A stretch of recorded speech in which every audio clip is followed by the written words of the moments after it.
स' लोगोफोर जोंना नै भिडिअ आपल'ड जासिगोन आरोना फैदो मोसादिने सं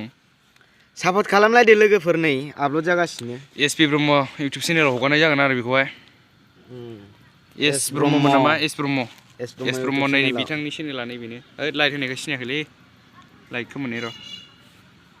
नै टाइटेल लिरगासिनो आङो टाइटेल नै गाइसमोन एस टाइटेल ब्रह्म लिरदों सापर्ट खालामलायदो आरोना डिसक्रिपसनाव होनानै दोनगोन आङो बिनि चेनेलखौहाय फैदो मोसादिनि सं आरोना नायनोबा एसे नायनायदो बिनि मबाइलाव दे आंनि मबाइलावहायबो आंनि चेनेलावबो नुगोन आरोखि ना 3 2 1